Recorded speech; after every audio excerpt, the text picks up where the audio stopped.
Dr. Mehler, coming at you with more bad news.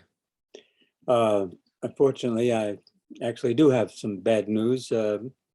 Finishing up the course here, I'm going to want to talk a little bit about the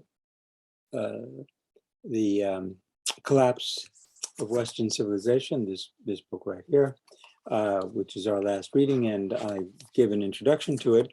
The first chapter, the penumbral age, where science is the light of science has been blocked by what?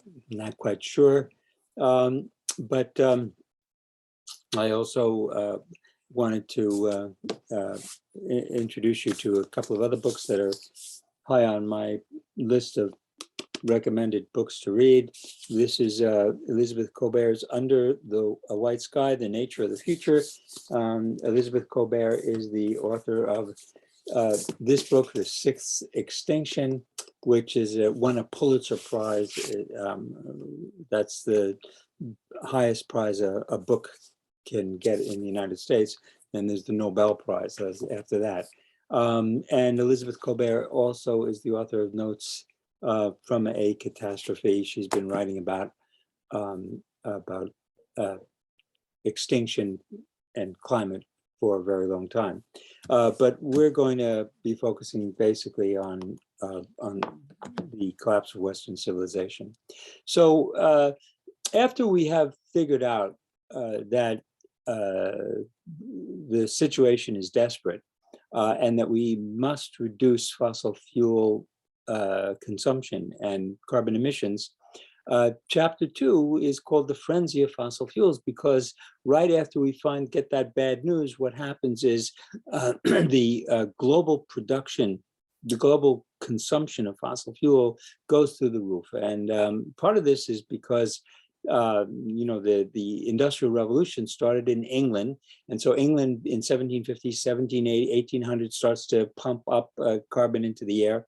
But then after that, you get the Industrial Revolution spreads through Europe and the United States and Germany. But it goes beyond that. And after World War II, you get India, China, and the rest of the world industrializing. And this is just enormously increases the amount of carbon that is going into the air. There's a nice little YouTube here, which just gives you an idea of which countries are historically responsible for climate change. Here's the United States, way out in front. And here we are, 1870, 1880. So we have been the leading producer of carbon from very early on. And you notice they say that Russia was just a huge country, and they were burning a lot of coal. So they're up here. But now watch what happens in 1950. Here's the 1950s, and watch what happens to Brazil. Watch what happens to Brazil.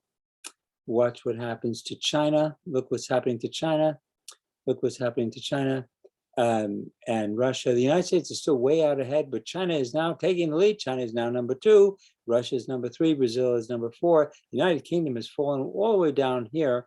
And so here, that's what you get, is this enormous increase in fossil fuel production, which has led us to the situation we are at now, which is we're facing annihilation, extinction, the collapse of our civilization, which is what this book is about.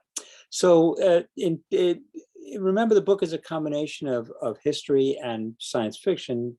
So they start off with a real fact. In 2012, in North Carolina, the legislature passed a law, which is the House Bill 819, but it's generally called the Sea Level Rise Denial Bill, because the legislature in North Carolina said that that for purposes of insurance and of and government oversight, we are not going to calculate the science of sea level rise. We're just going to ignore it. And they said that this was really they see this as a foreboding, and they imagine that by 2025, a couple of years from now, the federal government will pass something very similar. Governments around the world have been clamping down on the science, which is getting in, people's way. People don't want to hear the science. They want to assert faith over fear. They don't want to know that the pandemic is still raging. This is a total denial of reality everywhere around you. For those of you who really do like science fiction, they do recommend Stanley Robinson. He's a great science fiction writer, and he has a trilogy of books on the global warming and climate catastrophe. And so that I haven't read them actually, so I can only say that they come highly recommended. So that they raise this question, why didn't we respond to the threat? I mean, when you're being threatened with annihilation, when you're being threatened with extermination, when you're being threatened with a pandemic and extinction, the end of your civilization, you think that you might, take it seriously. Nah, why? Take it seriously. So my experience has been actually that most students don't respond because they don't really believe that we are close to collapse or extinction. Most, as I look around, town, most people are just going about their business. And I've had conversations with students who, will tell me, oh no, I don't think it's going to get that bad, Now, they're not basing that on facts, I mean, I'm talking about information that we're getting from the world of science. But remember, the world of science has been blocked. The light of science has been blocked, and most people just don't believe it. They just don't believe what science is telling us is coming down the pike. So what amazes me is, is watching people, going around doing their business as if nothing's happening, when in fact we're in the middle of a raging pandemic, where people are dying in our hospitals. There's 1.5 million cases, here in Michigan. 25,000 people have died, 5 million worldwide. I mean, what you need to know that you're in the middle of a deadly plague that's, how much, do you need to know when a million species, this is the world of science, a million species are in imminent danger of extinction. How many species can go extinct before there's nothing left for us to eat? I mean, we're on the top of the food chain. So, so we have fires burning in our forests, a drought raging in our west, combined with incredibly weird weather, fire, tornadoes, bombs, cyclones, superstorms, and still there's just no response. It's like nothing's happening. So instead, the US embraces fracking, which is this incredibly destructive and harmful way of producing very expensive fossil fuels. And Canada goes all out for tar sands. Again, the dirtiest of all the fossil fuel production processes. In other words, instead of moving away from dirty fuel, we embrace the dirtiest fuel, keeping gas prices down. Controlling gas prices. It amazes me how much concern there is for rising gasoline prices. We subsidize gasoline all over the world to a huge amount, and yet it's not enough to keep people happy because we're desperate to continue to burn fossil fuels. Can't really blame people. It's an enormous propaganda campaign against this science. So fossil fuel production escalated, greenhouse gas emissions increase, and climate disruption accelerates. So here is the fact. So we're facing death, and we do everything possible to speed up our death. Here is what they predict. Now, this is the prediction of the National Academy of Sciences. This is a prediction of two of the most prominent historians of science in the world. This is not your Facebook prediction. This is a prediction of science. And so here it is. In wealthy countries, the most hurricane and tornado-prone regions were generally but steadily depopulated, putting increased social pressure on areas less subject to those hazards. Now, I'll say this is already happening. When Katrina struck New Orleans, the population of that city, was destroyed. Everybody had to flee. The whole city had to be evacuated. And by the time everything settled down, today, New Orleans population is about half what it was. So what you're getting is cities that are really hammered by climate are seeing a reduction in their population. And some of those people are moving right up here to Michigan. So we're getting a lot of climate refugees. But they point out that rural places in Africa and Asia, experiencing incredible depopulation, huge numbers of people being forced to move because of starvation.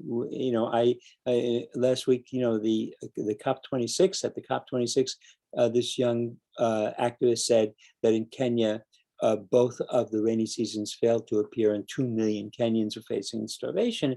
This is something that's going to increase a lot. And then, again, I was talking to a student who just said blandly that, well, yeah, I guess that's a solution.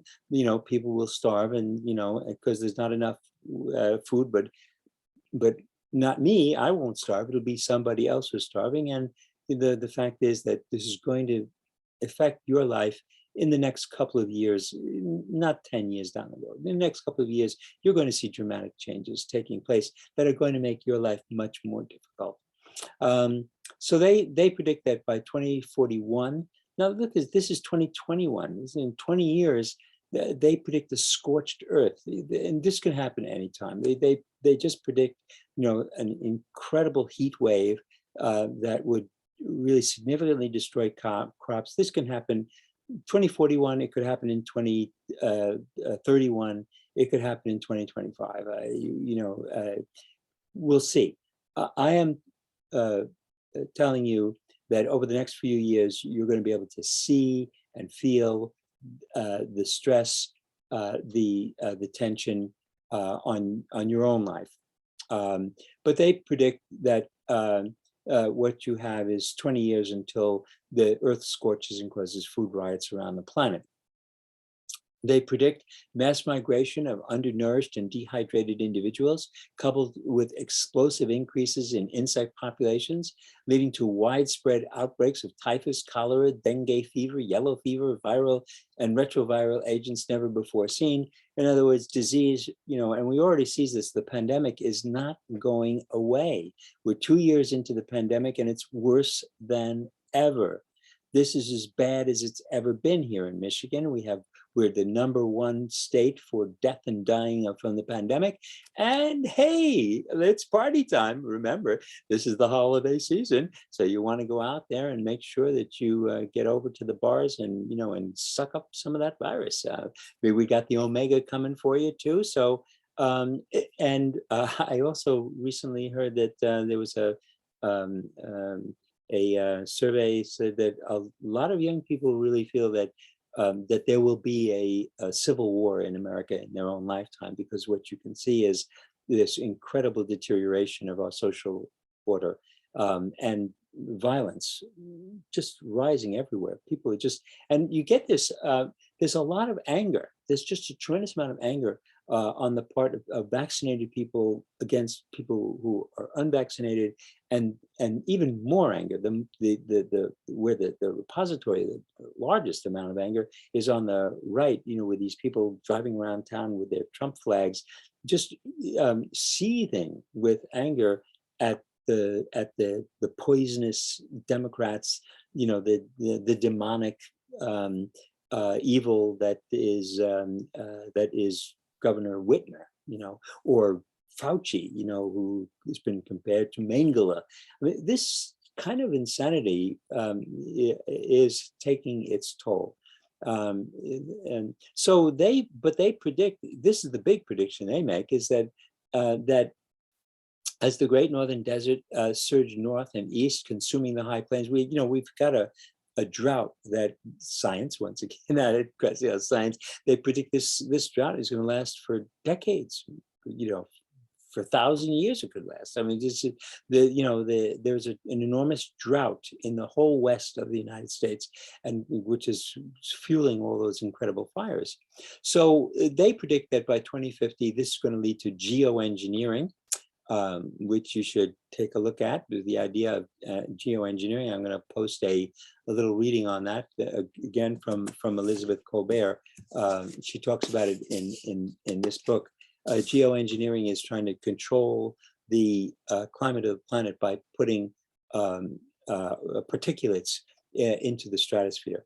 So, and this project was actually first suggested in 2006. Again, so this is a history and science fiction here.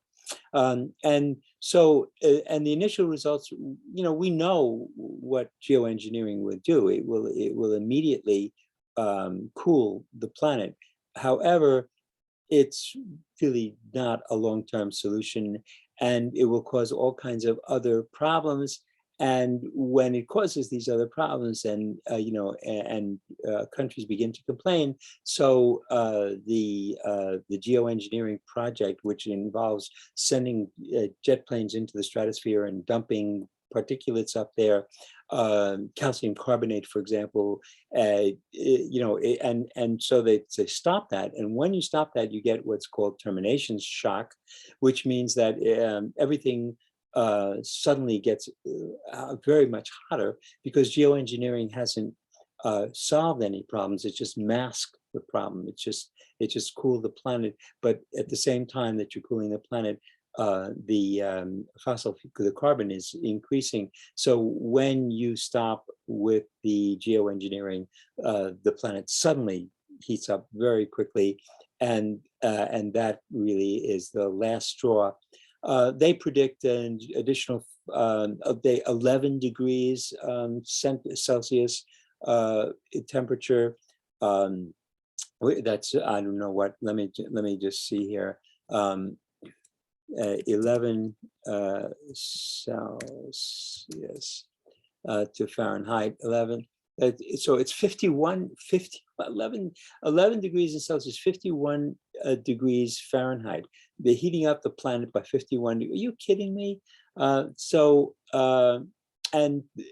sea level rise by 16 feet, which by the way, leads to the extinction of 60 to 70% of the species on Earth. These are all very conservative projections of what you're facing in your lifetime, and the next 20 years, you're going to see these changes taking place. So this is the frenzy of fossil fuel. The last chapter is let's see.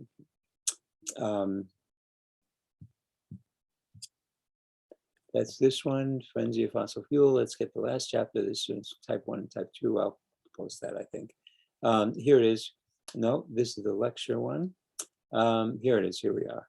So here is the last chapter. And I just want to say a couple of things about the last chapter, because it has to do with our business history. Market failure.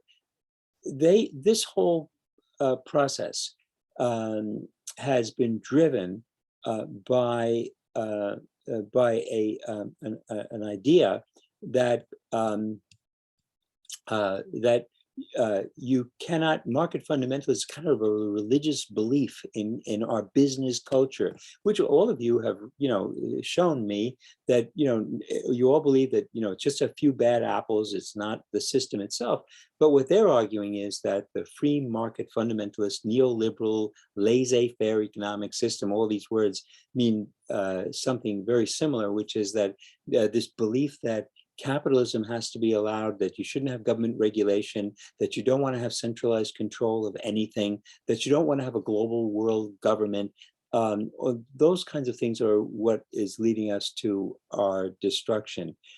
So they the idea that only free markets can preserve liberty. This is all part of a philosophy called neoliberalism, and this is the this is the chapter that kind of brings it on home for us, because this is where we ended up being incapable of reining in our fossil fuel civilization. I'm going to leave it there. it's Sunday evening. I'm going to be posting our next week. We're almost done with the course. And I hope everybody's going to be fine till the end. Take it easy. Remember to pace yourself. You don't want to get too exhausted while you finish things up. I've not much more. I'm reading and grading exams, and I'll be getting in touch with you as I have your term papers done. So that's it. Have a good week.